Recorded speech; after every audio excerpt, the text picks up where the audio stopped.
The moment our raft flipped in a Grand Canyon rapid, I was suddenly trapped underwater beneath the boat. I couldn't see anything, and I realized very quickly, if I didn't get out from under that raft, I was going to drown. It had started as a beautiful February day in the bottom of the Grand Canyon. The air was cool and crisp, and the sun was shining bright. I was rowing our 18-foot raft with 2 passengers, my husband and a kayaker friend. 4 other boats were traveling with us. We were a couple weeks into a 25-day raft trip down the Colorado River.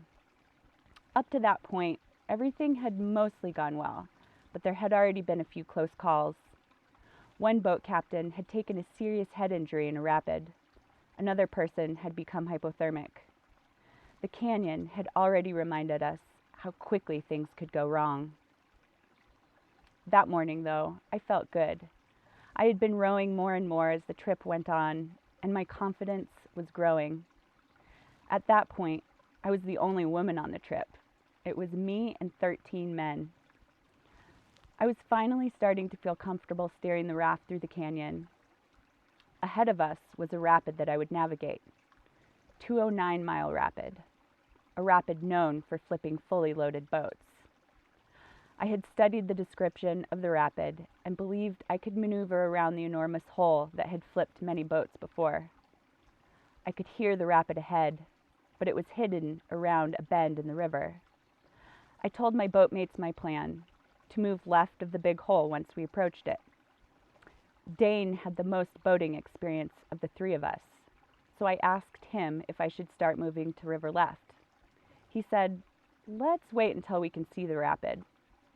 So I waited. We were following the lead raft, a boat carrying some of the most experienced river runners on the trip, men who had rowed the Colorado many times. They didn't move left, so neither did I. But as we rounded the bend and the rapid came into view, it was instantly obvious. That had been a big mistake. The crew on the raft ahead of us scrambled to prepare themselves. It was obvious that they were not rigged to flip. One man who had been playing a guitar fell overboard and had to be pulled back in, along with the guitar. Everything was suddenly happening very fast. I remembered one key piece of advice about running powerful rapids. Square the boat up to the feature. Face it head on. So I did. I pointed the raft directly toward the enormous hole that we would not be able to avoid. And suddenly, it looked much bigger than I had expected. Dane was riding in the very front of the raft. My husband was in the back behind me. The hole was cycling water, building, building, building, creating a giant standing wave at its base. Then there was no more waiting. We were in it. And just as the front of our raft reached the crest of that massive wave, it broke. With a force and fury I'd never felt from water before, I heard my husband yell, "Punch it, Dane!" Then Dane disappeared into a towering wall of water.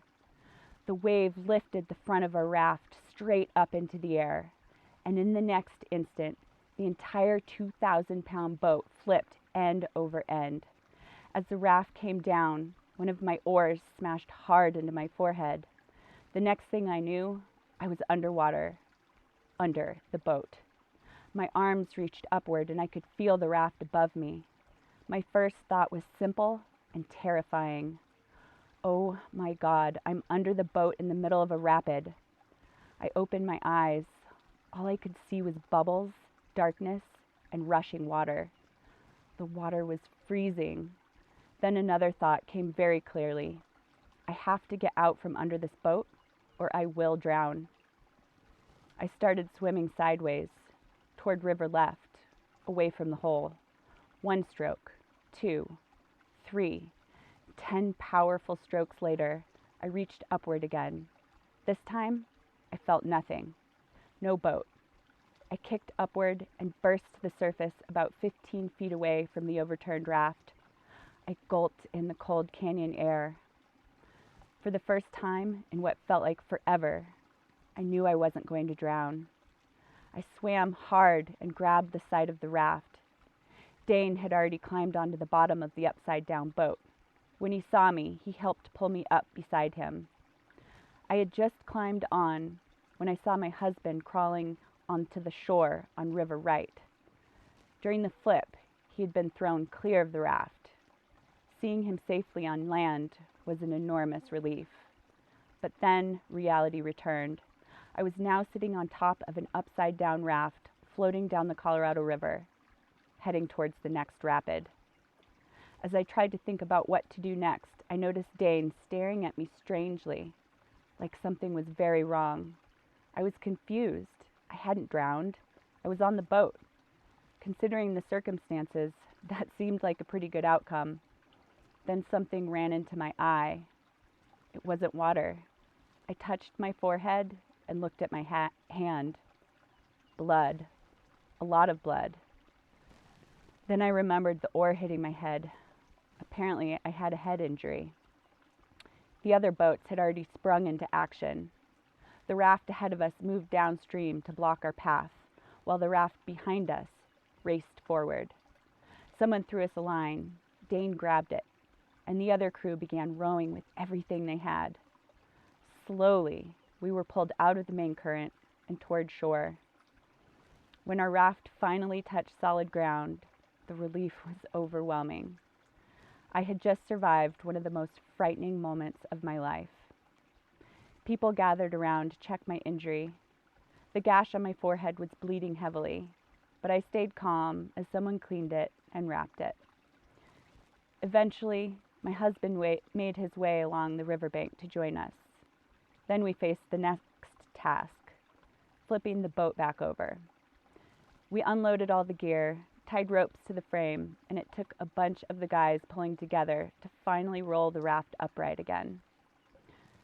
A day or two later, according to river trip tradition, everyone who had been on the flipped boat had to drink whiskey from a boot.